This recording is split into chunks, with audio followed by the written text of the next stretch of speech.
wabarakatuh. Teman-teman sekalian, kita lanjutkan lagi ya untuk bagian selanjutnya, yaitu setup table class.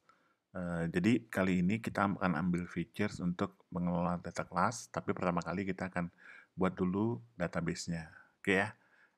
Kalau di video sebelumnya kita sudah belajar tentang cara create database, kali ini kita akan belajar bagaimana men-setup table atau meng-create table. Konsepnya seperti yang sebelumnya dijelaskan, jadi idenya adalah aplikasi kita itu akan menambah misalkan informasi kelas baru. Misalkan ada kelas 1 tapi masuknya siang gitu ya. Nah, itu nanti akan disimpan di database dalam sebuah tabel. Jadi database itu sendiri sebenarnya isinya ada beberapa jenis data, tipe pengolahan data gitu ya.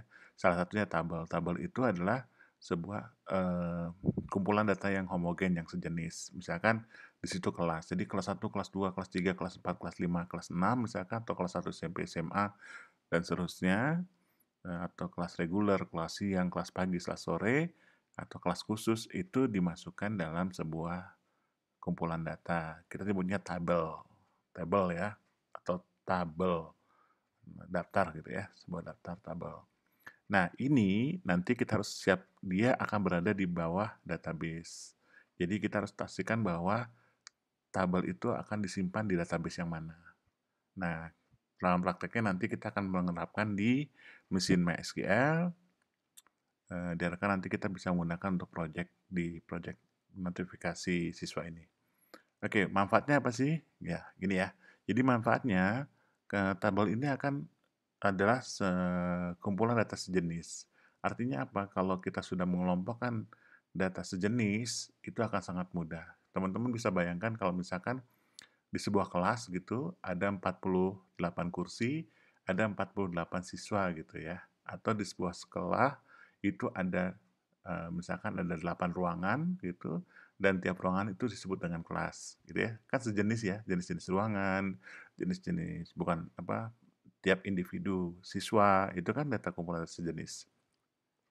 Nah, itu kita sebut dengan table. Nah, benefitnya karena kita sejenis, kita akan mudah untuk ngelolanya. Misalnya gini, nama siswa siapa, itu diurutin, bisa tanggal lahirnya, seperti itu. Kita dapat dengan mudah untuk menyimpan, menghapus, mengedit, misalkan, sampai kita melihat berdasarkan kategori tertentu. Contoh, kita pengen lihat kelas 3 ada berapa, gitu kan, gitu. Atau kelas 1 ada berapa, itu bisa kita lihat di kumpulan data sejenis. Atau kita ingin tahu siswa yang hari ini ulang tahun siapa, atau bulan ini ulang tahun siapa, itu bisa kita kelola dengan menggunakan table. Karena datanya sudah sejenis, datanya tidak pecah-pecah, datanya sudah terstruktur, seperti itu. Kalau teman-teman itu bayangkan simpennya di file, misalkan ada 5 file gitu kan, harus baca satu-satu. Nah, di sini karena bentuknya udah engine, jadi kita akan cepat mengaksesnya karena sudah tersimpan secara struktur. Nah, mungkin yang terakhir, karena sudah terstruktur, maka kita juga bisa menstrukturkan cara mengaksesnya. Cara menyimpannya, cara menghapus, mengedit, dan melihat itu ada caranya. Ada di situ sudah ada bahasanya yang disebut dengan Structure Query Language atau SQL. Jadi SQL itu adalah sebuah bahasa yang gunanya untuk mengakses data table, mengakses database ya, entah itu table, entah itu view, nanti ada macam-macam. Tapi kita sekarang belajar dulu yang konsep sederhana yaitu table. Intinya dia punya bahasa yang standar. Bagaimana menyimpan gitu ya, create, bagaimana insert gitu ya, bagaimana delete, bagaimana update, bagaimana select gitu ya. Itu nanti kita akan pelajari di fitur-fitur berikutnya. Nah, di sini kalau kita ngomong masalah structure query language, kita akan sangat-sangat dimudahkan karena kita tidak perlu misalkan membuat sebuah teknik sendiri dan dia dimengerti seluruh dunia karena dia sudah standar. Oke, kita mulai aja kali ya. Bagaimana kita akan setup table kelas ini, gitu. Ini ada referensinya, teman-teman. Kita akan explore ini. Cuman saya ingin menjelaskan untuk project ini ya. Di project ini kita butuh table class karena saya pengen nanti notifikasinya bisa per kelas seperti itu featuresnya. Sehingga kita butuh kode kelas gitu ya. Saya sebut dengan kode. Terus kita butuh juga nama gitu ya, nama. terus gurunya, seperti itu.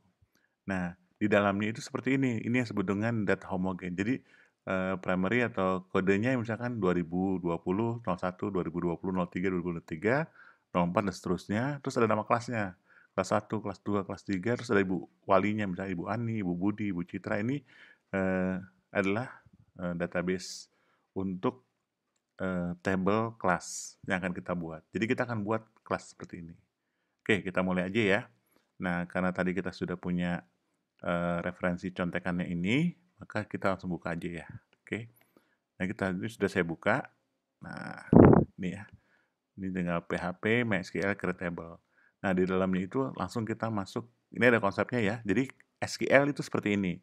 Create table, nama tabelnya dalam kurung muka gitu ya. Terus nanti ada ini first name, misalkan ada into tuh kayak tipe jenis datanya. Into angka.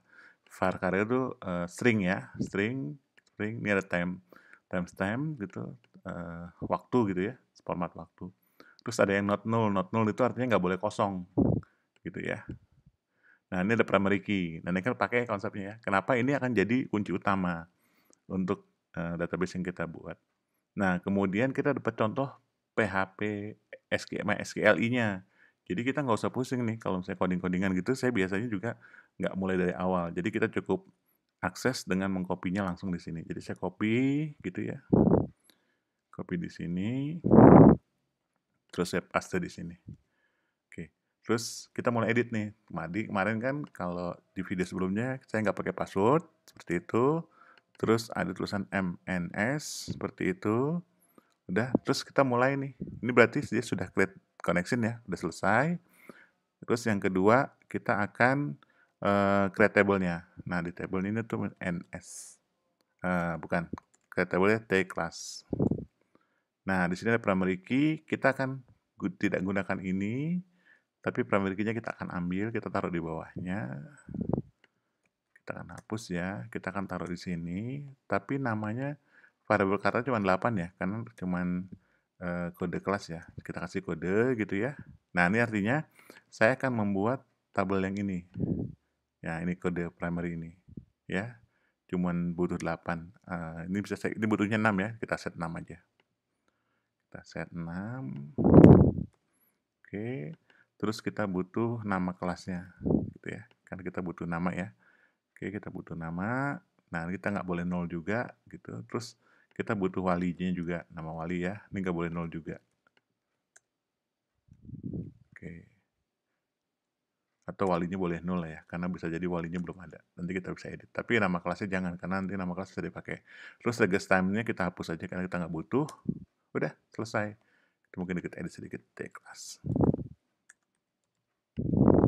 Dah, kita ubah ini dengan setup kabel T-class. Contohnya gini ya. Kita simpan. Oke, ini sudah selesai. Gitu. Sekarang kita eksekusi.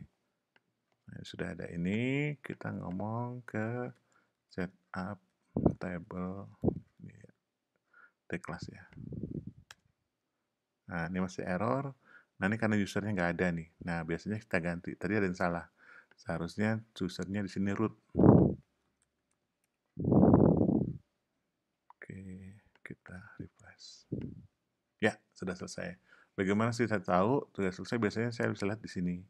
Ini di PHP MyAdmin ya. Kita refresh. Ini kan dari sini ya. Nah, ini udah T-class-nya. T-class-nya kalau kita lihat strukturnya, ini ada kodenya kan, ada tanda kuncinya. Ini berarti primary key, ini ada variable char-nya, gitu ya, 6 digit, terus ada namanya, ada walinya, seperti itu. Nah, ini ada boleh default-nya none dan boleh null nggak? Nah, di sini bilang yang boleh null cuma nama wali doang, tapi yang dua ini nggak boleh null. Oke? Selesai ya tugas kita untuk men-setup table class. Itu saja mungkin di video kali ini, cukup ringkas, cukup singkat, karena kita baru saja selesai membuat sebuah tabel untuk kelas. Mudah kan?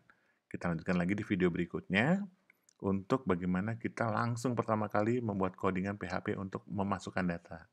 Gitu ya. Itu aja dari saya. Terima kasih. Assalamualaikum warahmatullahi wabarakatuh.